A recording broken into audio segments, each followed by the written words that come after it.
মুড়ি দিয়েও যে এত মজাদার একটা রেসিপি তৈরি করা যায় কখনোই জানতাম না বা এটা টেস্ট বুঝতাম না যদি বাড়িতে তৈরি করে না খেতাম। হ্যালো এভরিওয়ান, আসসালামু আলাইকুম। আশা করি সবাই ভালো আছেন। আলহামদুলিল্লাহ, আপনাদের দোয়া এবং আল্লাহর রহমতে আমিও ভালো আছি। নিয়ে এলাম নতুন একটি ভিডিওটির সাথেই থাকুন, আশা করি ভালো লাগবে। আজকে আপনাদের সাথে শেয়ার করব মুড়ি দিয়ে মজাদার একটি নাস্তা রেসিপি।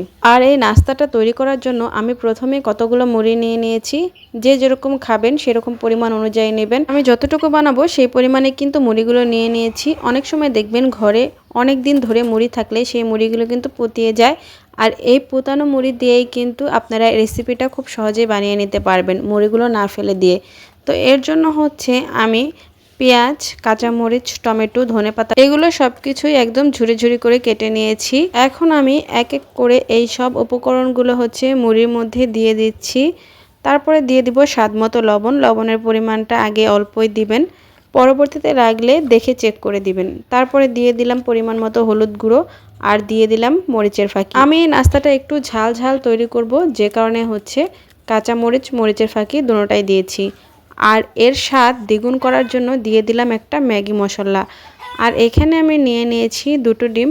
তো আমার পরিমাণ অনুযায়ী, যেহেতু আমার মুড়ির পরিমাণটা একটু বেশি, সেই অনুযায়ী আমি দুটো নিয়ে নিয়েছি।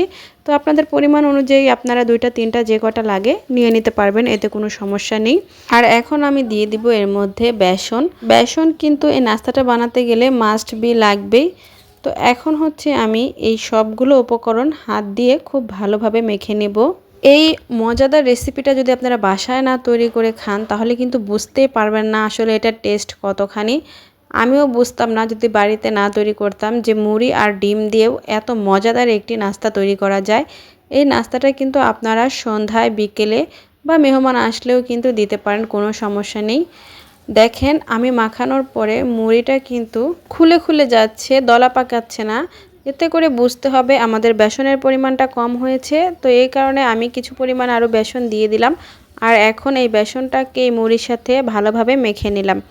আর এই পর্যায়ে দিয়ে দিতে হবে হচ্ছে কর্নফ্লাওয়ার আর হচ্ছে 1 চামচ বেকিং পাউডার। এতে করে হচ্ছে এই নাস্তাটা মুচমুচে হবে বেশি, আর মুচমুচে হলেই কিন্তু খেতে অনেকটা ভালো লাগে। এই কারণে হচ্ছে আমি কর্নফ্লাওয়ারটা দিলাম। আপনারা চাইলে কর্নফ্লাওয়ার না দিয়ে চালের গুঁড়োটা ব্যবহার করতে পারেন, এতে কোনো সমস্যা নেই।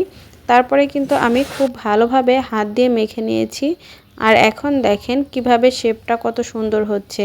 তো তার মানে নাস্তাটা বানানোর জন্য আমাদের ডোটা কিন্তু খুব ভালোভাবেই তৈরি হয়ে গেছে। এখন কিন্তু আমরা খুব সহজেই নাস্তাগুলো বানিয়ে নিতে পারবো। তো ডোটা যখন তৈরি হয়ে গেছে, এখন হচ্ছে চলে যাব আমরা নাস্তাটা বানানোর জন্য। এদিক দিয়ে হচ্ছে আমি আগে কড়াইটা বসিয়ে দিয়েছি চুলার মধ্যে। কড়াইটাকে খুব ভালোভাবে গরম করে নিয়েছি। এখন দিয়ে দিচ্ছি তেল। তো তেলের পরিমাণটা কিন্তু একটু বেশিই দিতে হবে, যেহেতু হচ্ছে নাস্তাটা ভাজবো। তেলটা বেশি না দিলে কিন্তু নাস্তাটা খুব ভালোভাবে ভাজা হবে না। আর এখন হচ্ছে আমি হাত দিয়ে, দেখেন এটা মুখে বলার আসলে কিছু নেই, ঠিক এইভাবে করে সবগুলো নাস্তাই তেলের মধ্যে দিয়ে দিব। তো তেলটা কিন্তু একদম বেশি গরম করা যাবে না, এতে কিন্তু দেওয়ার সাথে সাথে পুড়ে যাবে। এই কারণে হচ্ছে তেলটাকে হালকা গরম করেই আমরা চপগুলো একটা একটা করে সব দিয়ে দিব।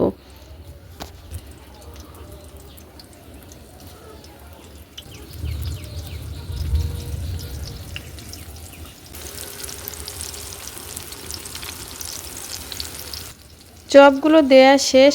এবার হচ্ছে কিছুক্ষণ আমরা এক পাশ ভেজে তারপরে এই যে আরেক পাশ উল্টিয়ে দিচ্ছি। এভাবে করে 3 থেকে 4 বার উল্টিয়ে পাল্টিয়ে কিন্তু চপগুলো আমাদের ভেজে নিতে হবে। মাটির চুলা যেহেতু আগুনটা একটু কম বেশি হয়ে যায় এক এক সময়, তবে গ্যাসের চুলায় কিন্তু আগুনের তাপটা একদম লো রেখেই আপনারা সহজেই ভেজে নিতে পারবেন।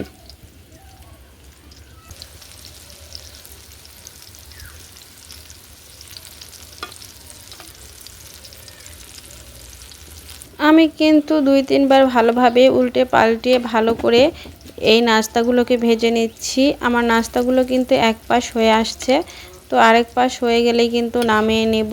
কম জালে নাস্তাগুলোকে ভেজে নিলে নাস্তাগুলো কিন্তু খুবই মুচমুচে হবে এবং ভিতরেও সিদ্ধ হবে। মাশাআল্লাহ, সুন্দর একটা কালার চলে আসছে।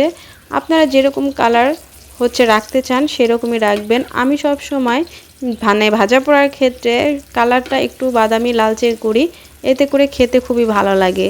তো আমার কিন্তু এক সাইডে কালার চলে আসছে, আরেক সাইড হয়ে গেলেই কিন্তু আমি নামিয়ে নেব।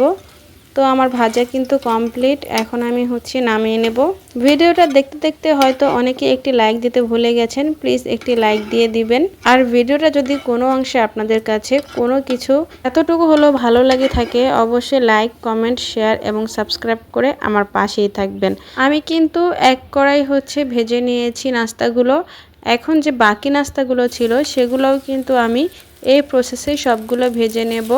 তো আমার দ্বিতীয়বার যখন আমি চপগুলো ভাজার জন্য দিয়েছি, আমার আগুনের হিটটা প্রচুর পরিমাণে হয়ে গিয়েছিল। তো দিতে দিতেই কিন্তু কয়েকটা চপ একদম বেশি কালারিং হয়ে গিয়েছে। ওই যে বললাম শুরুতেই মাটির চুলায় একটু জাল কম বেশি হয়ে যায়, এই কারণে। তো প্রথম 4-5টা নাস্তাগুলো আমার একটু লালচে হয়ে গিয়েছিল। তো এগুলো হয়নি, জালটা হঠাৎ করে বেড়ে গিয়েছিল।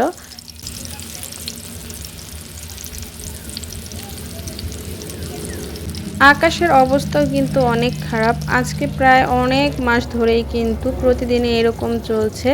রোদের তো ছোঁয়ায় দেখা যাচ্ছে না।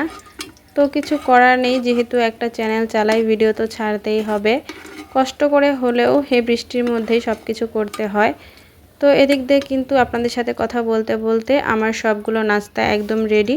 আপনারা কিন্তু বাচ্চাদেরকে সন্ধ্যায়, বিকেলে বা টিফিনেও এই ধরনের নাস্তাগুলো দিতে পারেন। বাড়িতে একবার হলেও ট্রাই করবেন, খেয়ে দেখবেন অন্যরকম একটা টেস্ট। তো এই তো ফাইনালি আমার এই মুড়ি নাস্তাগুলো বানানো হয়ে গেল। আর পরিবেশন করার জন্য আমি একটা প্লেটের মধ্যে নিয়ে নিলাম। আপনাদের কার কার কাছে কেমন লাগলো অবশ্যই কিন্তু কমেন্ট করে জানাবেন। মাশাআল্লাহ, খুব সুন্দর একটা কালার আসছে। আর এই দেখেন একটা ভেঙে দেখাই, ভেতরে খুব সুন্দরভাবে সিদ্ধ হয়েছে। এটা আপনারা সসের সাথে বা ম্যাগি মশলা দিয়ে এই নাস্তাটা কিন্তু আপনারা খেতে পারবেন। এতক্ষণ ধৈর্য সহকারে যারা আমার এই ভিডিওটি দেখলেন তাদেরকে জানাই অসংখ্য ধন্যবাদ। আর ভিডিওটা যদি আপনাদের কাছে এতটুকু হলেও ভালো লাগে, অবশ্যই পাশে থেকে যাবেন সাবস্ক্রাইব করে। আজকে এ পর্যন্তই। ভালো থাকবেন সবাই। খোদা হাফেজ।